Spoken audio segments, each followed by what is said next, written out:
Kematian dan kebangkitan Yesus adalah sentral dan bukti bahwa yang kita percaya ini bukan dongeng. Kebanyakan kepercayaan itu cuma dongeng.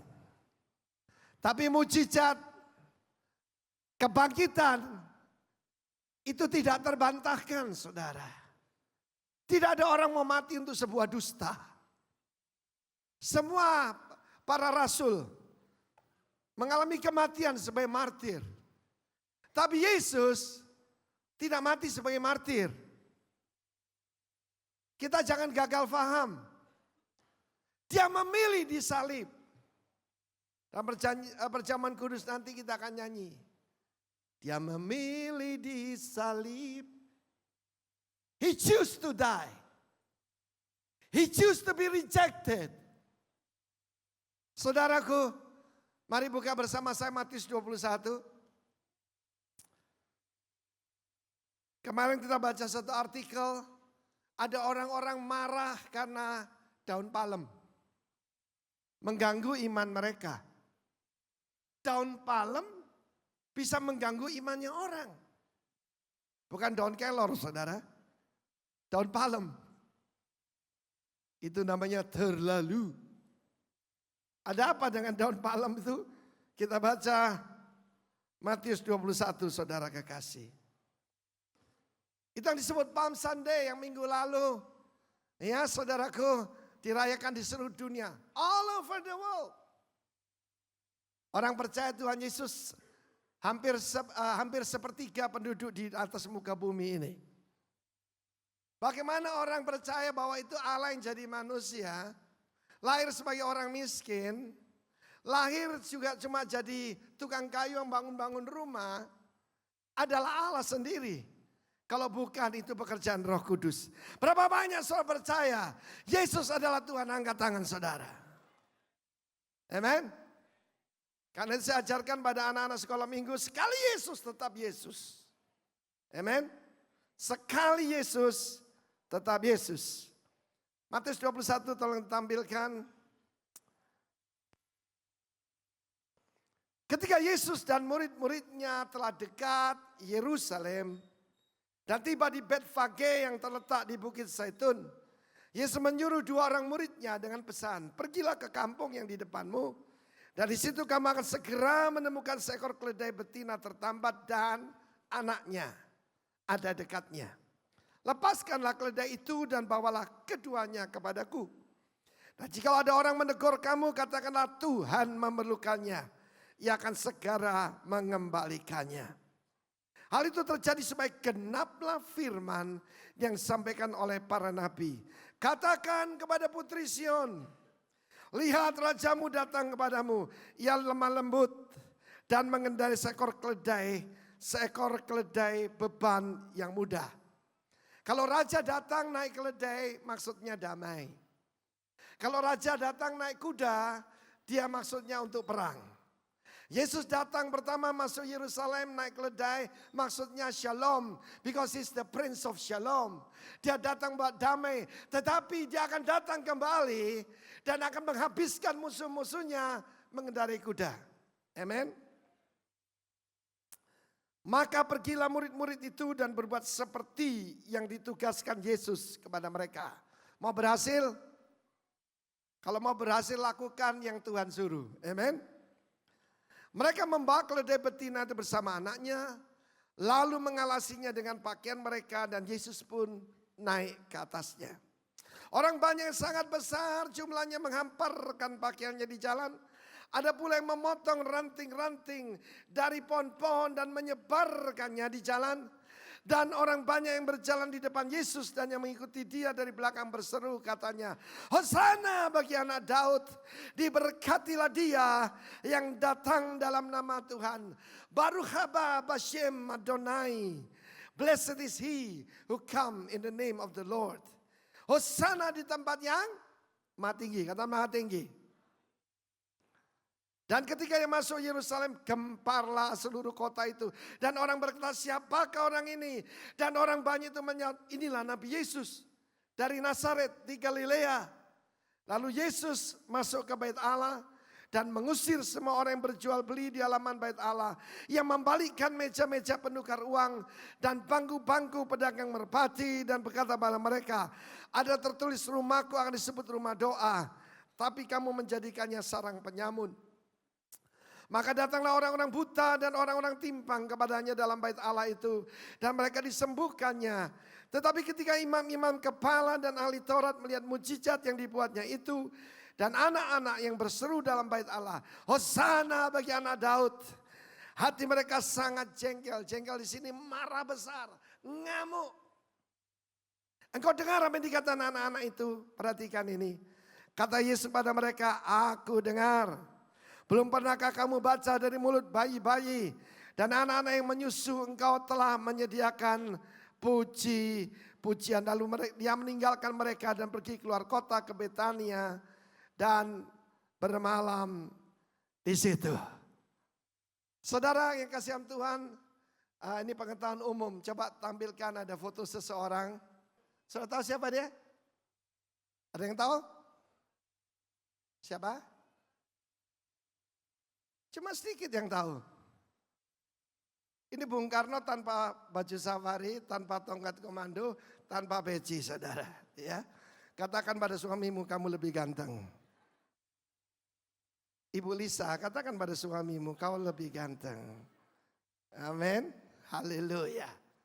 Nah, saudara yang kasihan Tuhan, sampai hari ini manusia di dunia gagal paham siapa Yesus. Ada satu cerita yang sering saya ceritakan. Dulu waktu diceritakan itu saya belum Kristen. Sekarang saya membuat satu ilustrasi yang sangat indah. Dulu saya bekerja di suatu perusahaan real estate. Dan direktur utamanya itu, direkturnya adalah seorang angkatan udara yang pensiun dini jadi pengusaha. Ya, teman saya juga saya meninggal, Pak Jufri namanya. Dan dia adalah saudaraku petugas di Angkatan Udara di Surabaya dan bertugas di lapangan terbang Perak, saudara. Pada satu hari dia menerima satu telepon yang sangat mengejutkan. Bung Karno ada di Perak, lapangan udara, dan tidak ada yang menjemput. Waduh, dia bingung, saudara. Sebab saudara tahu mereka tidak punya mobil yang pantas. Dia pinjam temannya, dapat sebuah VW kombi yang full music. Full musik itu maksudnya eprek gitu, saudaraku. Ya. Waduh, saudaraku, waktu dan gak ada AC-nya. Waktu dia sampai ke sana, saudara, dan ketemu tanpa peci, pakai kaos oblong, ya seperti itu. Dia minta maaf, Pak Presiden, minta maaf, kami adanya ini. Jawabannya bagus seperti Pak Jokowi, rapopo. Amin. Lalu dia naik, saudara. Waktu dia naik, saudara tahu apa yang terjadi? Kan begitu masuk gemblongan, masuk tunjungan, dimulai dengan satu anak kecil yang naik sepeda. Menyapa dia, Bung Karno, merdeka. Makin lama makin banyak anak-anak kecil naik sepeda, mengejar VW kombi ebrek-ebrek gitu, saudara. Makin lama makin banyak. Teman saya cerita, begitu masuk Jalan Pemuda, lebih banyak lagi. Lalu presiden kita yang pertama mengeluarkan kepalanya dari VW kombi. Dan dia berkata gini, mosok Bung Karno modele koyok ngene. Saudaraku, ketika Allah menjelma jadi manusia, manusia gagal paham. Tokoh-tokoh agama, tokoh-tokoh politik penguasa saat itu tidak mengenali siapa dia. Amin. Baru-baru ini ada foto yang lain saya mau tunjukkan pada saudara. Pengetahuan umum lagi. Foto ini siapa ini? Enaknya di Surabaya bisa berbahasa Surabaya, saudara. Fotonya siapa ini? Lukisan ini cuma 45 kali 65. Baru-baru ini masuk auction di Christie. Laku. Berapa harganya kalau rupiah? Saudara tahu? Baru enggak sampai sebulan, saudara. Saudara, judulnya Redemptor Mundi. Artinya apa? The Savior of the world. Katanya ini fotonya Yesus. Katanya. Berapa banyak saudara percaya Yesus modelnya tidak seperti ini? Angkat tangan. Pak Daniel pertama angkat tangan saudaraku. Pertama modelnya kayak Grand Funk Railroad. Kayak rocker. Dan saudaraku begitu sendu. Memberkati kok begini, kata. Itu memberkati. Kata. Tangan kiri megang bola kristal. Lu kira Yesus tukang ramal? Tahu saudara harganya? 450 juta US dollar. Sipek Gotiao. Mikim. Berapa itu? 6T.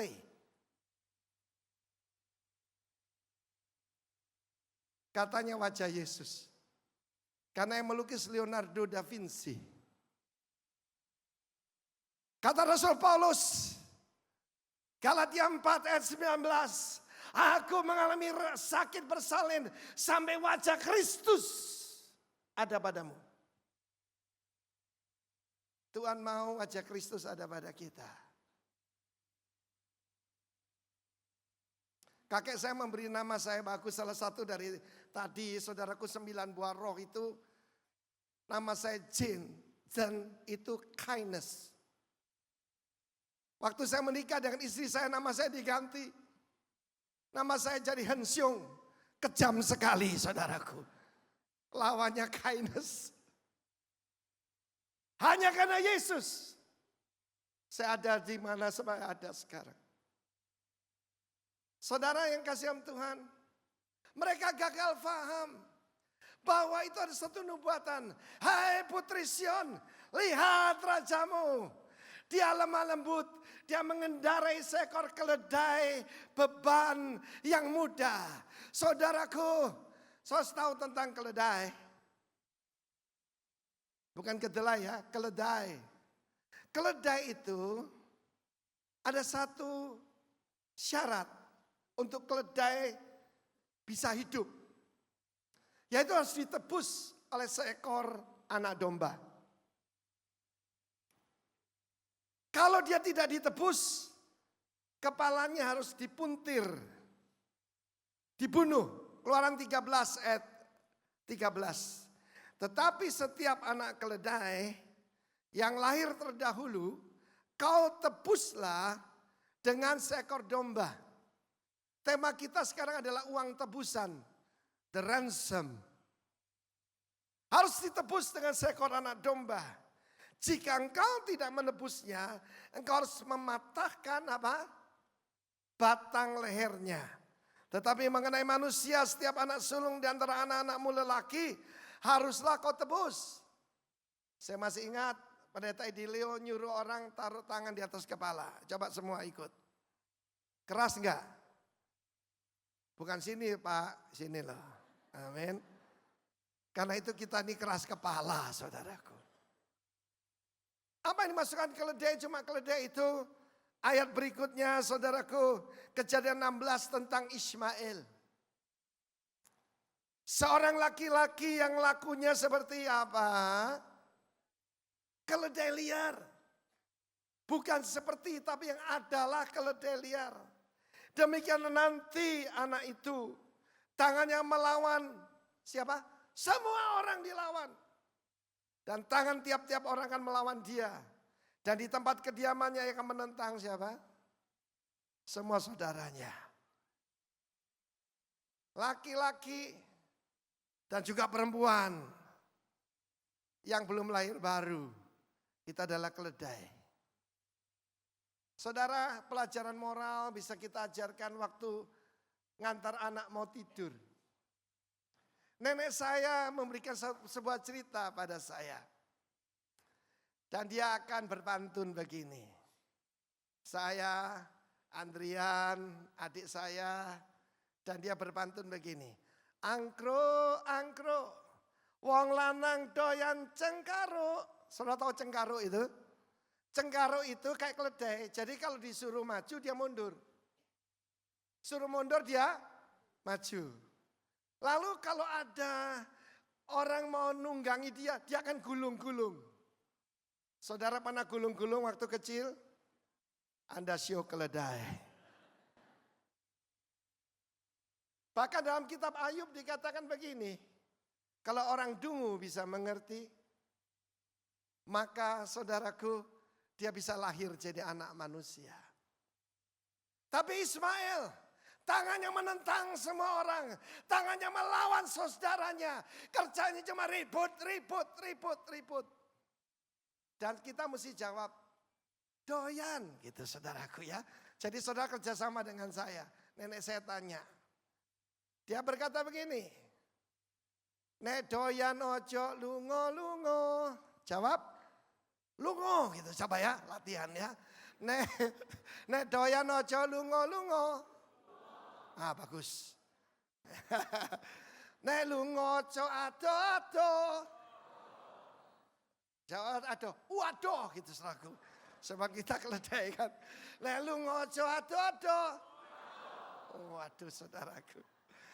Nek ado ojo menek-menek. Nek menek ojo tiba-tiba.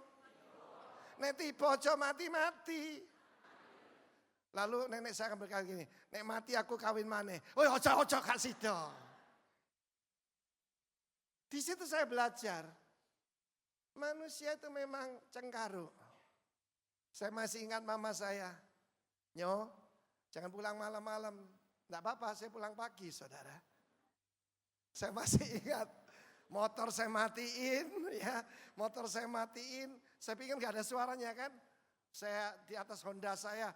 Papa mama saya enggak tidur semalam nunggu saya. Wong lanang doyan cengkaruk. Doyan.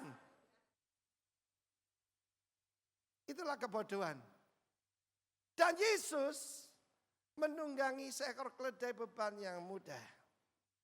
Dikatakan dalam Matius 21, Yesus menunggang keduanya. Tidak dua-duanya ditunggangi, tidak. Induknya menyertai dia. Itulah perlunya mentoring, saudara. Amen. Itu perlunya mentoring.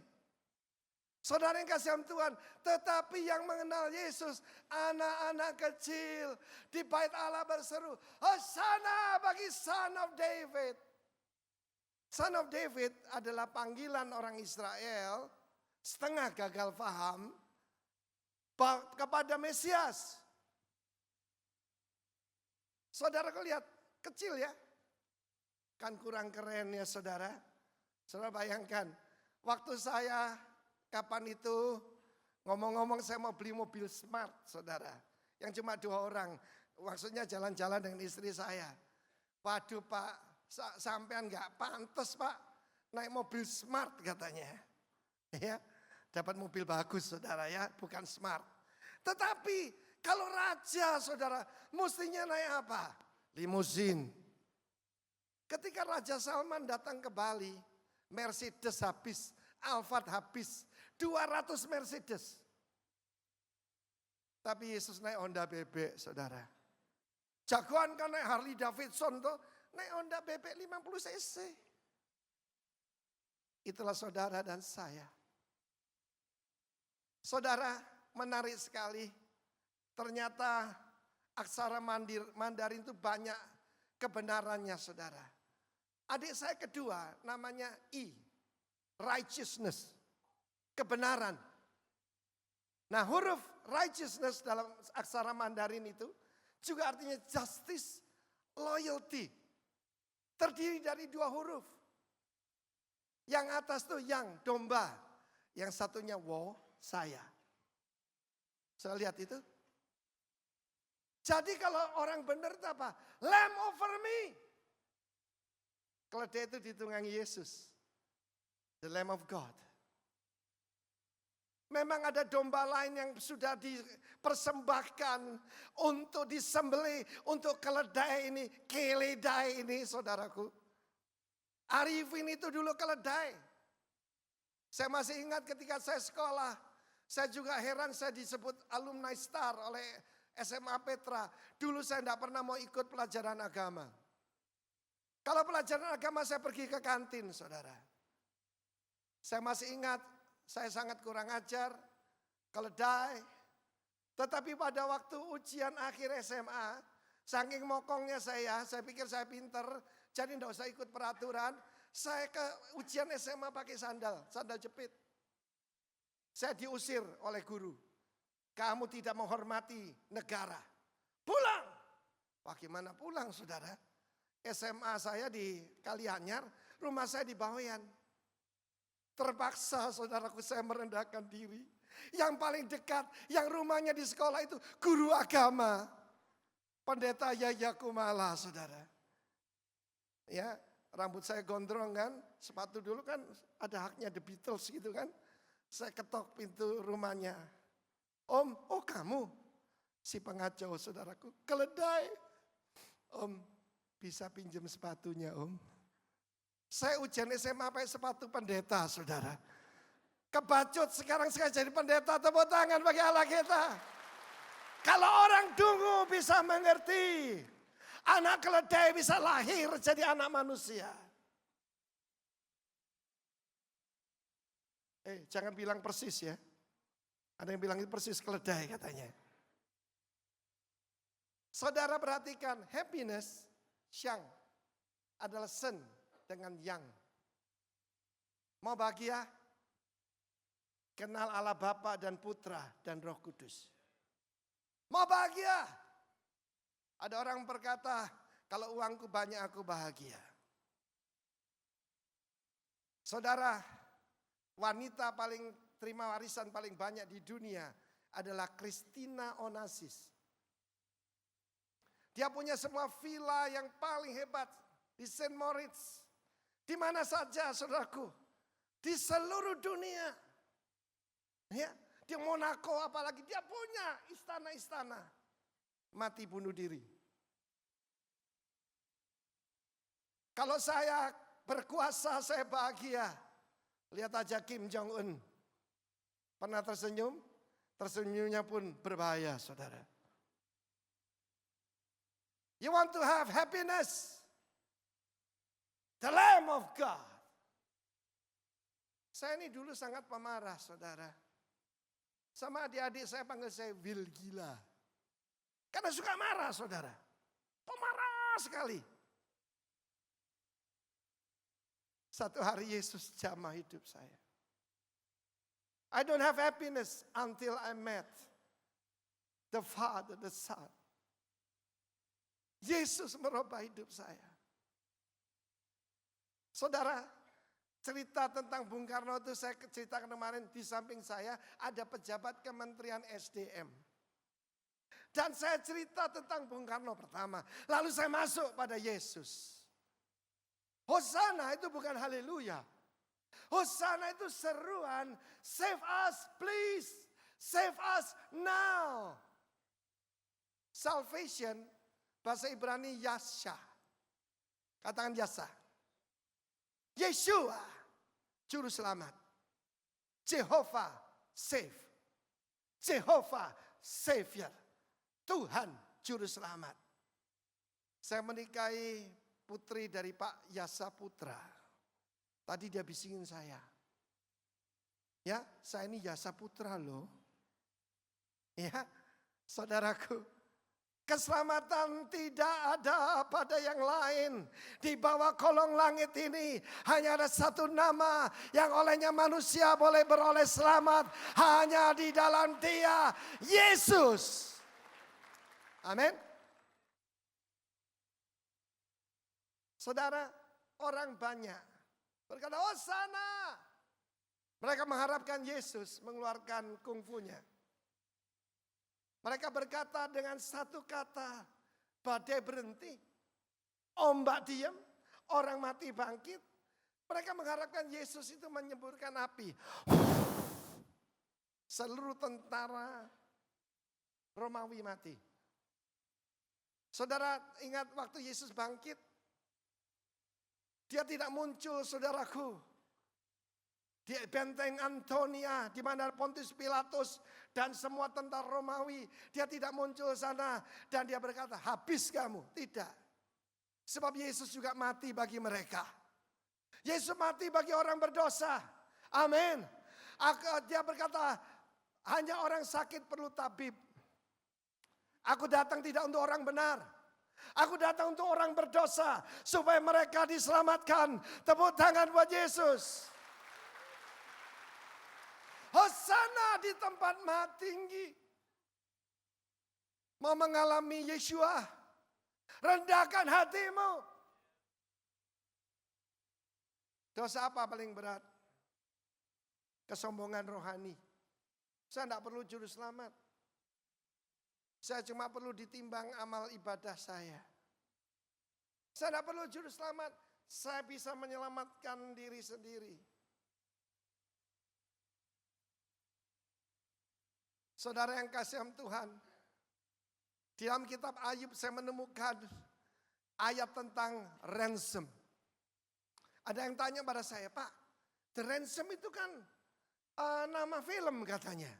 Oh ya, saya tidak tahu. Itu Mel Gibson. Dia jadi dokter selebriti, saudara. Dia dokter terkenal, punya istri cantik, baik, punya satu anak laki. Diculik, diminta uang tebusan. Pada satu dia sadar, yang keluarganya lebih penting daripada karirnya, lebih penting dari kekayaan yang dia punya. Dia bersedia jual semua, saudara, dia jual murah-murah. Dan ketika dia mau menebus, istri dan anaknya dibunuh.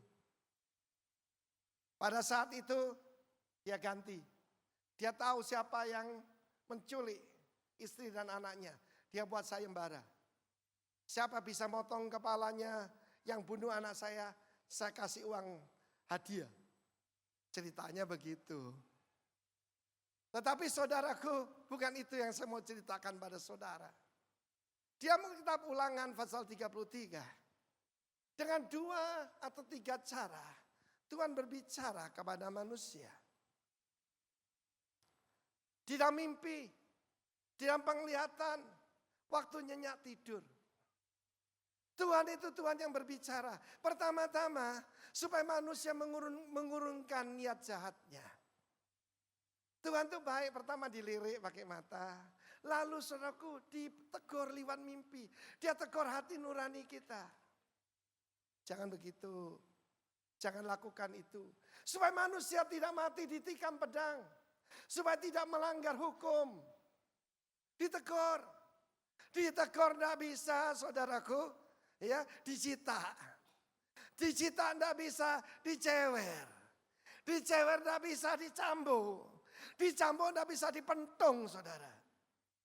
Enak bahasa Madura, saudara. Pentung, saudaraku.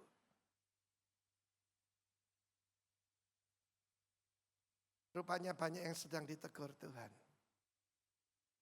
Ketika tidak bisa, ya sudah. Sebab ini tentang Ayub, saudara. Dan yang berbicara bukan 3 orang temannya, tapi seorang anak muda namanya Elihu. Karena Ayub akan menantang Tuhan. Mana Tuhan itu? Mari kita berperkara. Kenapa saya dibeginikan? Saya baik, saya sosial dan sebagainya. Itulah dosanya. Kesombongan. Menghindarkan manusia dari kesombongan, dari keangkuhan. Tapi kalau tidak mau, sakit saudara. Apa yang dia alami? Tubuhnya susut, tulang-tulang kelihatan, tulangnya sakit semua. Dan akhirnya saudara akan dimasukkan lubang kebinasaan. Tetapi kemudian dikatakan, ini sampai nyawanya menghampiri liang kubur dan hidupnya mendekati mereka yang membawa maut. Tapi ayat 23 kita lihat. Jika di sampingnya ada malaikat, malaikat itu artinya utusan, katakan utusan. Penengah juga interpreter, mediator, penengah. 1 di antara 1000 untuk menyatakan jalan yang benar pada manusia. Siapa jalan yang benar? Yesus, akulah jalan kebenaran dan hidup. Maka ia akan mengasihaninya dengan berfirman, lepaskanlah dia supaya jangan turun ke liang kubur. Uang tebusan telah kuperoleh. Then he is gracious to him and says, deliver him from going down to the pit. I have found a ransom. Dengar kabar baik ini. Ada yang mungkin sedekat dengan lubang kubur. Satu hari ada seorang pemimpin pujian terkenal di kota ini. Orang di panggung ini kelihatannya bagus. Kelihatannya hebat, padahal itu yang bagus urapannya. Ada fansnya saudara. Ya, dari follow up jadi follow me. Ya, saya datangi rumah sakit Darmo. Saya bisiki telinganya. Satu kakimu di lubang kubur. Bertobat. Dia nangis saudara. Saya katakan dengan kasih pada dia, bukan menghakimi. Satu kakimu di lubang kubur. Bertobat. Sebab kalau kita bertobat, karena itu saudaraku, jangan cuma diselamatkan. Saudara jadi utusannya Tuhan, saudara jadi penengahnya Tuhan. Dan saudara menunjukkan jalan yang benar. Itu yang saya lakukan sejak saya bertobat 38 tahun yang lalu. Sebab bagaimana orang bisa percaya kalau tidak ada yang memberitakan? Harus ada yang memberitakan. Karena itu saudara jangan cuma diselamatkan. Billy Graham berkata, ada dua alasan kenapa Anda dan saya diselamatkan. Satu alasan kecil, supaya kamu tidak masuk lubang kebinasaan, supaya tidak masuk neraka, supaya diselamatkan dan diberkati. Tetapi alasan besar, supaya orang lain boleh diselamatkan melalui kehidupanmu. Yang percaya tepuk tangan bagi Allah kita. Bangkitlah messenger, bangkitlah mediator, bangkitlah orang yang menunjukkan jalan yang benar. Dan Sangti itu, Heavenly Emperor berkata, I found a ransom. Aku mendapatkan uang tebusan. Jangan gagal paham. Yesus bukan dibunuh, dia menyerahkan diri. Ketika ditangkap di Taman Getsemani, saudara, dia tidak sembunyi. Pergi ke luar negeri, tidak pulang-pulang. Bukan saudaraku. Dia menyerahkan diri, dia tanya, siapa yang kamu cari? Yesus dari Nazaret. Akulah dia. Lepaskan yang lain. Waktu dia bilang akulah dia, semua orang yang bawa pentung, bawa pedang, bawa tombak, bawa obor, tergeletak semua. Dan ketika Petrus cabut pedangnya, dia berkata, Todi, tompes, dia bilang sarungkan pedangmu. Yesus tidak melawan. Yesus menyerahkan diri. Dia memilih disalib. Dia memilih kayu yang kasar. Di dompet saya yang kecil, ada satu replika paku Yesus sebesar ini. Pakunya betulnya 20 cm sampai 25 cm, segini. Bukan di tangan sini, di sini saudara. Di kakinya itu yang lebih besar mungkin. Supaya saya tidak lupa berapa nilai harga diri saya. Nilai harga diri dari keledai itu adalah domba itu. Wah, di bawah daripada yang anak domba. Dan perkataan wah itu ada tangan dan tombak. Alat yang tajam, pisau, tombak yang bunuh Yesus. Saya dan saudara. Satu hari ada seorang pengacara Yahudi datang pada saya di kota ini. Pak, gimana sih Pak? Adik saya itu nikah sama orang Kristen. Saya tidak sebutkan gereja mana, karena mereka gagal paham. Disuruh cerai. Katanya, Yahudi yang bunuh Yesus. Kamu gagal paham. Dia datang untuk menjadi uang tebusan. Dia menyerahkan diri. Yalah, kalau pulang sini tidak seorang pun gagal paham saudara. Sampai raja itu, saudara, Sangti, Sadai, mirip ya. Sebab asalnya sama.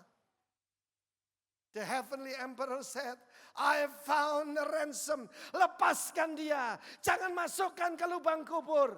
Ada lanjutannya, ayat 24. Maka ia akan mengasihaninya, ayat 25. Ayat 25 berkata tubuhnya akan jadi seperti orang muda. Kekuatannya dikembalikan. Karena itulah pemazmur berkata dalam Mazmur 103. Bless the Lord, oh my soul. Yang mengampuni segala dosa, melupakan kesalahan kita, menyembuhkan segala penyakit kita. Alami dia saudaraku. Sebab Heavenly Emperor berkata, I found a ransom.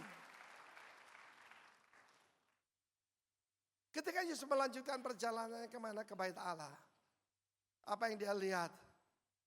Komersialisasi. Penjual domba, penukar uang. Sekarang banyak orang berpikir pelayanan itu sumber keuntungan. Kemarin saya ditanya oleh seseorang, Pak, bagaimana tentang keuangan gereja yang Anda pimpin? Saya bilang saya tidak pegang uang. Bendara yang pegang uang. Tapi saya berkuasa mengarahkan. Sebab kita ini pengelola bukan pemilik. Penilik dengan pemilik cuma beda satu kaki saudara. N dan M. Dikembalikan. Dapatkan kemudian apabila dia berdoa. Ayat 33 selanjutnya berkata. Ketika dia berdoa Tuhan akan memberikan favor. Mau dapat favor dari Tuhan? Itu yang saya alami. Tahun 79 saudaraku di rumah sakit Darmo. Badan saya susut. Saya jalan aja sudah tidak kuat saudara. Tinggal pecahnya empedu saya. Dan saya pindah ke yellow flower. You know yellow flower? Kembang kuning. Lebih berat lagi masuk di bawahnya kembang kuning. Masuk sampai hatinya bumi. Dunia orang mati. Tetapi ketika saya bertobat, saya berkata pada Yesus, kemanapun kau suruh saya pergi, saya mau pergi. And here I am. Saya masih ingat saudara, saya dijamah Tuhan. Saya pergi ke dokter yang memeriksa saya. Beliau sudah meninggal, dokter terkenal di sini. Dokter Yap Chin Chiang. Pada waktu saya masuk ke ruang praktek beliau, saudara, saya betul-betul sudah dalam keadaan letoy. Istri saya yang manis, yang kecil ini, yang bawa saya, saudaraku. Tapi satu dia tidak nyanyi, tak gendong kemana-mana. Sebab saya cuma digendong ke ruang praktek dokter. Dan hari itu saya datang, dokternya baru pulang dari Jepang dan tanya, sudah siap operasi? Ya kan operasi juga keluarga kita. Saya berkata, dokter, saya disembuhkan Tuhan.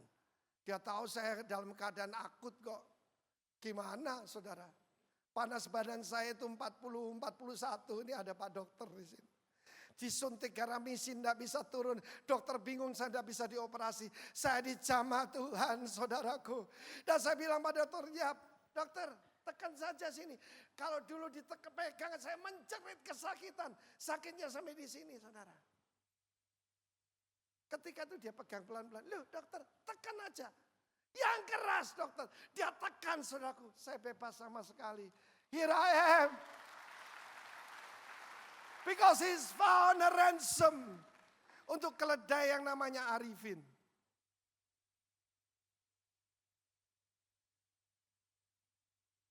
Tuhan Yesus suka merubah nama. Simon dipanggil Kefa atau Kefas. Petrus. Batu. Tetapi ketika Simon menyangkal Yesus. Dia dipanggil kembali Simon Baryona. Simon anak Yunus.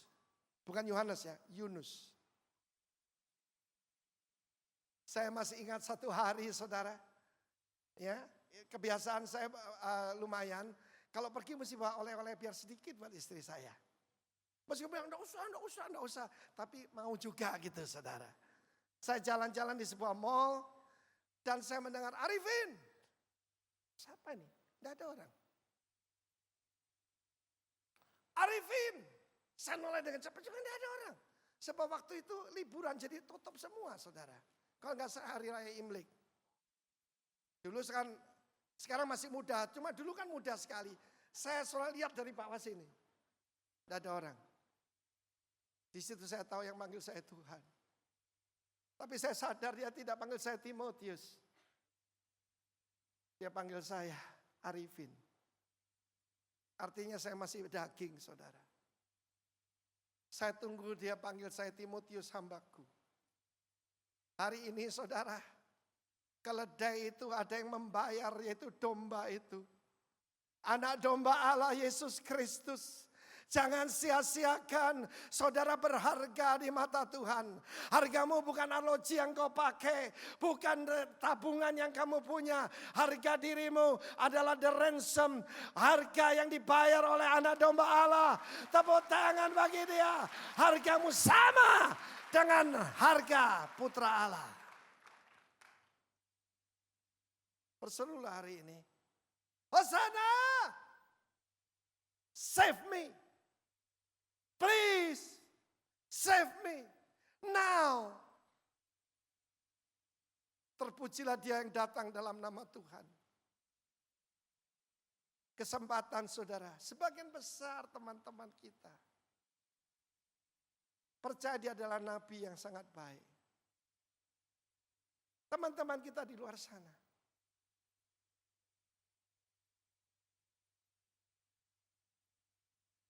Isa bin Maryam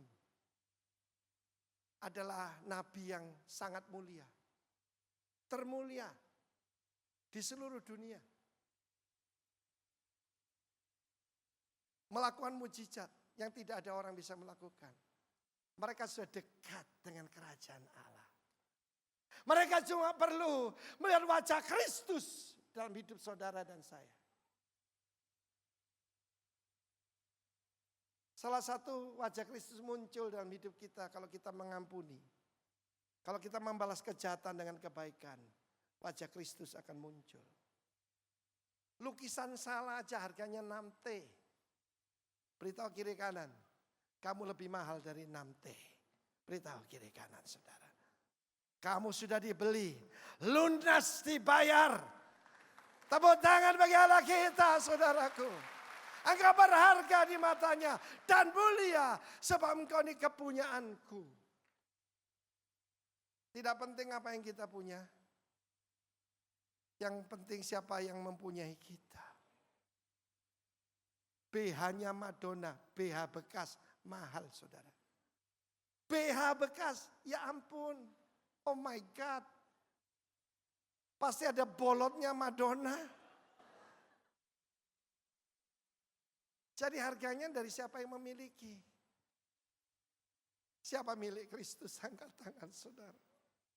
Kenapa kamu khawatir? Kenapa kamu takut?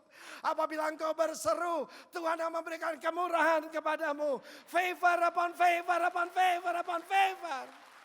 Tepuk tangannya meriah buat Tuhan. I found a ransom. Ku kembalikan kekuatanmu seperti orang muda. Saudara, saya keluar dari ruang praktek Dr. Yap.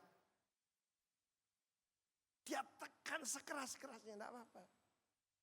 Beberapa tahun kemudian setelah ada yaitu USG, saya periksa. Sempurna. Sempurna. Sempurna. Tuhan kerjanya sempurna. Tapi lebih daripada itu Tuhan merubah hati saya. Merubah sifat saya. Yang cengkaro itu saudaraku. Keledai apabila bisa mengerti, dia akan lahir sebagai anak manusia. Saya lahir jadi anak manusia. Istri saya, suami yang namanya dulu Han Xiong, ganti Chin. Boleh tanya istri saya. Betul sayang? Betul. Saya dulu gak peduli dengan dia. Oh, kemarin ini, saudaraku pesawat itu jauh sekali. Suruh jalan. Dan istri saya kan orang Indonesia, saudaraku. Dia tidak suka matahari. Saya buka jaket saya suruh dia pakai jilbab. Saya pegang semua tasnya, saya pegang tas perempuan, saudaraku. Ya, dan dia mesem-mesem, saudara. Dan tadi sebelum saya khotbah saya bilang, sampai kapanpun kamu tak payungi. Sebab keledai ini sudah jadi manusia sekarang. Tepuk tangan bagi Allah kita. Tepuk tangan bagi dia. Sekarang tantangan buat saudara. Kalau selain jadi anak manusia mau jadi apa? Jadilah messenger. Jadilah utusan. Jadilah pembawa berita. Jadilah penengah. Dan jadilah menunjukkan jalan kebenaran. Siapa yang mau? Siapa yang mau? Angkat tangan, bangkit berdiri semua. Pemusik kembali ke sini. Naikkan pujian buat Yesus, dia memilih di salib. Tepuk tangan buat Yesus. Yes.